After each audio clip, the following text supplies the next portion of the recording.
Bonjour, vous connaissez le point commun entre un pervers narcissique, un politique et un religieux?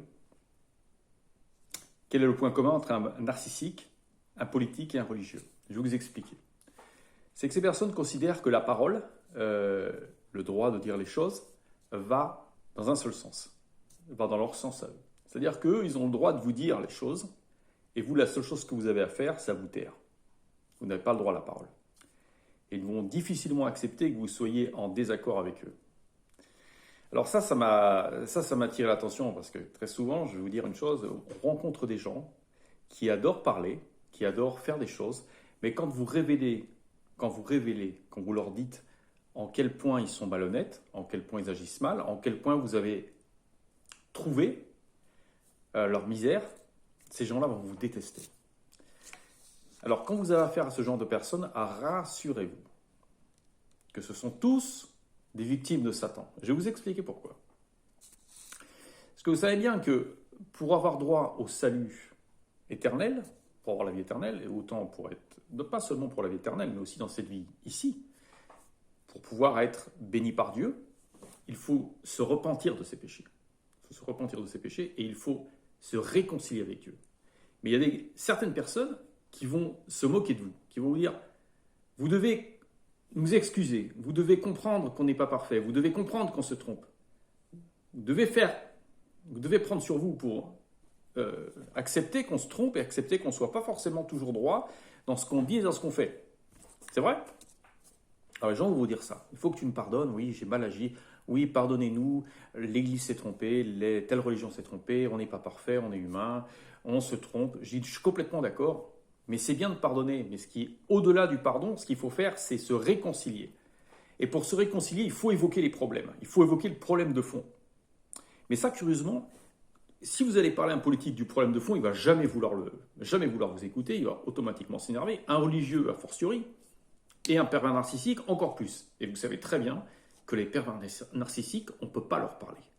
Ce sont des gens qui vont vouloir que vous les pardonniez, mais ils ne vont pas avoir envie de se réconcilier avec vous. Donc qu'est-ce que ça va signifier? Ça veut dire que vous allez pardonner, mais en face, la personne, elle va continuer dans sa conduite, puisqu'elle n'a aucun remords, puisqu'elle n'a aucun regret.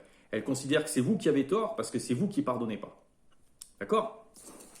Alors, moi, ce que j'aimerais quand même vous dire, vite fait, c'est que la Bible est quand même très claire là-dessus. Hein.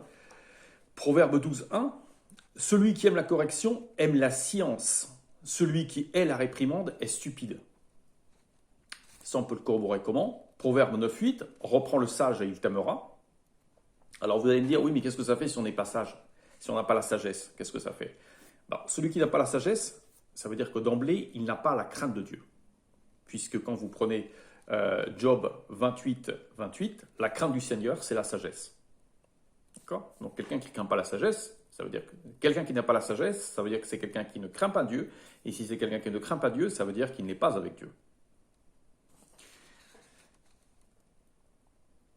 Donc, vous allez me dire, oui, mais qu'est-ce que ça fait si on a un insensé, si on n'a pas la sagesse? Très bien. Prenez Psaume. Les insensés, par leur conduite coupable et par leurs iniquités, s'étaient rendus malheureux. Alors, c'est ce que nous lisons dans Psaume. Psaume, j'avais trouvé ça, dans Psaume 107:17. Psaume 107:17. Donc, vous lisez ça. Les insensés, par leur conduite coupable et par leurs iniquités. Donc les insensés, on voit que ce sont des gens qui agissent avec une attitude coupable et de l'iniquité. Donc ce n'est pas anodin d'être un insensé. Et très souvent, et là encore, c'est une constante qu'on remarque autant chez les gens pervers narcissiques qui sont des malades mentaux que chez les politiques et chez les religieux, c'est qu'ils ont tous ce point commun. Et je vais vous le lire, c'est Proverbe 12:15, la voie de l'insensé est droite à ses propres yeux. Voilà, est droite à ses propres yeux, mais ça ne veut pas dire que leur route est droite, loin de là. Et en plus de ça, c'est des gens qui, en croyant leur route droite, se croient sages. Et vous savez que celui qui se croit sage est semblable à un fou, premièrement.